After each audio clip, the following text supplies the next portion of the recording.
जी अस्सलाम वालेकुम। एफबीआर ने में अब एनटीएन कंपलसरी है। एनटीएन कंपलसरी होने का मतलब यह है कि जो भी आप बिजनेस करते हैं, बिजनेस में आप जो परचेजेस करते हैं अपने वेंडर से, उस परचेजेस के अगेंस्ट एनटीएन आपके पास होना चाहिए। जो एनटीएन जिससे आप परचेज कर रहे हैं, उस बंदे का एफबीआर में रजिस्टर होना कंपलसरी है। एक तो होता है कि उस बंदे के पास सीएनआईसी है, सीएनआईसी के अगेंस्ट आप उससे परचेज करते हैं और इनवॉइस के ऊपर आप उसका सीएनआईसी मेंशन कर देते हैं। लेकिन अब सिर्फ इतना ही जरूरी नहीं है, इसके साथ साथ उसका एफबीआर में रजिस्टर होना भी कंपलसरी है। एफबीआर में रजिस्टर होने के बाद उसको एनटीएन इशू होता है।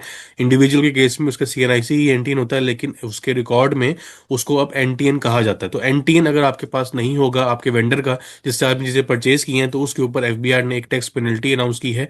वो हम देखते हैं कि वो कितनी है और ये पेनल्टी किन बिजनेसेस के ऊपर अप्लाई होती है। इन चीजों के ऊपर आज हम डिस्कशन करेंगे। स्टार्ट करते हैं वीडियो को। सेक्शन 21 है इनकम टैक्स ऑर्डिनेंस का, जो रिलेट करता है expenses not allowed. Not allowed का मतलब है कि जो खर्चे आप बिजनेस में क्लेम करते हैं, उसमें कुछ खर्चे ऐसे होते हैं जो कि टैक्स लॉ के मुताबिक आपको अलाउ नहीं किए जाते और उसके ऊपर आपको टैक्स पे करना पड़ता है। आइदर कि वो आपने उन बेंचमार्क को मीट नहीं किया होता या उसकी कैलकुलेशन डिफरेंट होती है as per the tax laws. Section 21 के अंदर एक नई क्लॉज ऐड की है, क्लॉज नंबर 2, जिसके अंदर रेफरेंस दिया गया है कि अगर आप कोई बिजनेस कर रहे हैं और आपने कोई परचेज की है, कोई भी अपने बिजनेस के लिए आपने परचेज की है फ्रॉम योर वेंडर, जो आपका सप्लायर है उससे परचेज कर रहे हैं और उसका एनटीएन नहीं है, मतलब एफबीआर में रजिस्टर्ड नहीं है और आप उससे परचेज कर रहे हैं और उसको आप अपने इनकम टैक्स रिटर्न में भी क्लेम कर रहे हैं, उनके परचेज है, आपका खर्चा है, आप उसको क्लेम करना है।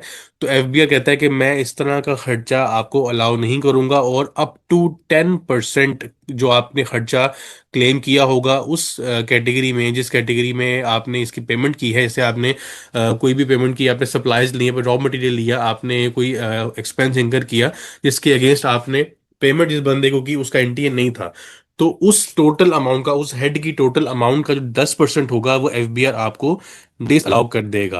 अब इसको हमें कैलकुलेशन के थ्रू समझते हैं कि डिस करने का क्या मतलब है, किस तरह कैलकुलेट होगा। और ये जो पेनल्टी 10% की है, ये उसके ऊपर लगेगी जो चीज परचेज कर रहा है, जो पेमेंट कर रहा है ऐसे बंदे को एफबीआर में रजिस्टर्ड नहीं है। हम ये क्लॉज की जो एक रेफरेंस है लॉ में, ये डिस्कस कर लेते हैं। 10% of the claimed expenditure made attributable to purchases made from persons who are not national tax number holders. ऐसे खर्चे जो कि आपने ऐसे बंदों से की हैं जिनका एनटीएन नहीं है, उनको आपने जो पेमेंट की है उसका 10% आपको डिसअलाउ कर दिया जाएगा अगर आपने एफबीआर नॉन रजिस्टर्ड लोगों से डीलिंग की। इसमें एक एग्जाम्पशन एफबीआर ने अलाउ की है कि कुछ बिजनेस ऐसे हैं, क्योंकि एक बिजनेस को एफबीआर ने एग्जाम्पशन अलाउ की है कि अगर आप जो परचेज कर रहे हैं, एक बिजनेस है जो वो परचेज कर रहा है, वो डायरेक्ट एग्रीकल्चरल जो प्रोड्यूस है, जो ग्रोवर्स हैं जैसे होता है, उनसे वो परचेज कर रहा है, तो एग्रीकल्चरल प्रोड्यूस बनाने वाला जो बंदा है वो डायरेक्टली अगर आपको सप्लाई कर रहा है, तो फिर इस केस में एनटीएन की कंडीशन अप्लाई नहीं होती। लेकिन एक सर्टिफिकेट है जो आपको देना होता है एफबीआर को, और वो सर्टिफिकेट कौन साइन करता है? फार्मर या ग्रोवर, जिससे आपने वो चीज़ ली, जो सर्टिफिकेट देगा कि ये चीज़ मैंने ही अपनी ज़मीन पे प्रोड्यूस की और फिर आपको मैंने सेल की। उस ग्रोवर का जो सर्टिफिकेट होगा, उसका जो फॉर्मेट है वो कुछ इस तरह से होगा, जिसके अंदर लिखा होगा कि उसका सीएनआईसी नंबर होगा, it is certified that I, उसका नाम होगा, होल्डर ऑफ सीएनआईसी नंबर, जो बंदा चीज बेच रहा है वो बताएगा कि मैं फार्मर हूँ, मैंने खुद ये चीज प्रोड्यूस की है, अपना नाम, क्वांटिटी, जो भी लैंड आइडेंटिफिकेशन है वो मेंशन करेगा और नीचे अपने थंब इंप्रेशन साइन वगैरह करके सर्टिफाई करेगा कि मैं उस इस चीज का खुद प्रोड्यूसर हूँ और मैंने डायरेक्टली इस बंदे को चीज सेल की है। तो फिर इस केस में जो एनटीएन की रिक्वायरमेंट है वो अप्लाई नहीं होगी। Provided that in case of purchase of agriculture produce, this clause shall only apply to the purchase made from middle man, मतलब एग्रीकल्चर फार्मर और जो बिजनेस मैन है उसके दरमियान में कोई मिडल मैन बैठा हुआ है, तो मिडल मैन का एनटीएन चाहिए होगा। लेकिन अगर मिडल मैन कोई मौजूद नहीं है, डायरेक्ट फार्मर या ग्रोवर से डीलिंग चल रही है, तो बिजनेस के लिए फिर एनटीएन जो उसका है फार्मर का, वो देखना जरूरी नहीं है। ठीक है, तो अब ये एक नया जो चेंज है, इसके बाद अब आपके जो बिजनेस की पेमेंट्स हैं या जो बिजनेस की जो एक्सपेंसेस हैं, उसके ऊपर भी एफबीआर चेक लगा रहा है कि जो आप पेमेंट करें जिस बंदे को, वो एनटीएन होल्डर हो। अब एक कैलकुलेशन देख लेते हैं। फॉर एग्जांपल, आपने अपनी टैक्स रिटर्न फाइल की, उसमें आप जो सेल डिक्लेयर कर रहे हैं that is around 10 million, 1 crore की आपने सेल डिक्लेयर की। उसके ऊपर आपने कॉस्ट ऑफ सेल जो आपका खर्चा था वो आपने 6 मिलियन का क्लेम किया। बेसिकली ये जो डायरेक्ट मटेरियल आप परचेज कर रहे होते हैं, ये उसका एक्सपेंस है। नेट जीपी आपका जो बचता है दैट इज 4 मिलियन। उसके बाद आपके कुछ बिजनेस एक्सपेंसेस होते हैं, एडमिनिस्ट्रेटिव एक्सपेंसेस होते हैं, वो हम इसमें लेस करते हैं। फॉर एग्जांपल वो एक्सपेंसेस आर अराउंड 1.5 मिलियन। तो बाकी जो अमाउंट बचती है दैट इज 2.5 मिलियन।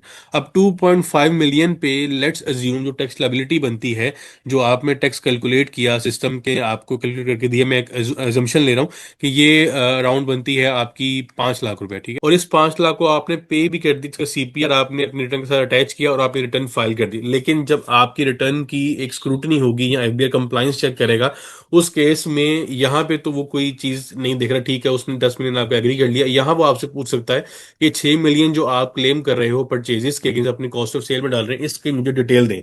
अब उस डिटेल में वो चेक करेगा कि आपने किन लोगों से एनटीएन होल्डर जो नहीं थे परचेजेस की। फॉर एग्जाम्पल कि आपने जो परचेजेस की हैं उसमें 6 मिलियन में से आपकी तकरीबन कोई 2 मिलियन की परचेजेस ऐसी हैं जो कि नॉन एनटीएन होल्डर्स के थ्रू हैं, और उस केस में आपने एनटीएन जो था एक रिक्वायरमेंट थी उसको मेक श्योर नहीं किया। अब 2 मिलियन का यहाँ पे 10% अगर हम लें तो वो निकलता है आपका 2 लाख रुपए। तो 2 लाख रुपए ऐसा खर्चा है जो कि एफबीआर कहेगा कि ये मैं आपको अलाउ नहीं कर रहा। अब इसके बाद कैलकुलेशन जो इसकी निकलेगी, यहाँ पे अगर आप देखें सेल आपकी उतनी ही आ रही है 10 मिलियन की, कॉस्ट ऑफ सेल आपकी 6 मिलियन से कम होके 5.8 मिलियन पे आ जाती है, क्योंकि 2 लाख आपको अलाउ नहीं किया। तो आपका जीपी 0.2 मिलियन मतलब 2 लाख रुपए से बढ़ गया। 2 लाख रुपए से बढ़ने की वजह से आपका जो एक्सपेंसेस अगर हम उतने ही अज्यूम करें 1.5 मिलियन, तो यहाँ पे आप देखें कि आपका पहले अगर 2.5 मिलियन की आपकी नेट इनकम बन रही थी, तो अब आपकी 2.7 मिलियन की बनेगी। 2 लाख रुपए इसमें ऐड हो जाएगा। तो 2 लाख रुपए ऐड होने से फॉर एग्जांपल 5 लाख आपका था 25 लाख के ऊपर, तो 27 लाख पे हम अज्यूम करते हैं कि 5.5 लाख की आपकी लायबिलिटी बनी, 50,000 आपका टैक्स में बढ़ गया। तो ये आपने जो 5 लाख पे किया होगा वो उसको एडजस्ट करेगा और आपको कहेगा कि अपनी रिटर्न के साथ जो आपने टैक्स पे किया उससे 50,000 मजीद पे करें, क्योंकि आपने कुछ परचेजेस ऐसी की हैं जो आपको अलाउड नहीं थी फ्रॉम नॉन एंटियन होल्डर्स। ये आपका टैक्स पेएबल वो आपको निकालेगा और आपको कहेगा कि विद इन 30 डेज को पे करें। अब एफबीआई तमाम बिजनेसेस को मॉनिटर कर रहा है और ये कोशिश की जा रही है कि जितने बिजनेसेस हैं वो आपस में जो भी सप्लाई चेन क्रिएट करते हैं परचेज और सेल के थ्रू, उसमें सप्लाई चेन में जो लोग भी इन्वॉल्व हैं वो सारे एफबीआई के साथ रजिस्टर्ड हो, ताकि गवर्नमेंट को रेवेन्यू लॉस ना हो। तो ये बड़ा चेंज है फॉर बिजनेसेस, जिसके बाद अब आपको कंप्लाइंस करना बहुत जरूरी है, अदरवाइज आपको एक्सपेंसेस डिसअलाउ किए जा सकते हैं। इंशाल्लाह इस वीडियो में टॉपिक पर डिस्कशन होगी। अपने ध्यान रखिएगा। अल्लाह हाफिज़। मैंने अपने व्हाट्सएप पे चैनल बनाया है सीए पैकेज शेख के नाम से। इसमें जितनी भी रिसेंट अपडेट्स हैं वो आपको एक्सक्लूसिवली यहाँ पे अवेलेबल होंगी, रियल टाइम पे आपसे शेयर की जाएंगी। उसके बाद वीडियो में जो भी मैं डिस्कशन करता हूँ उसको मैं पहले ही ग्रुप में बता दूंगा इंशाल्लाह कि जो आज हम डिस्कशन करेंगे वो किस टॉपिक के ऊपर होगी।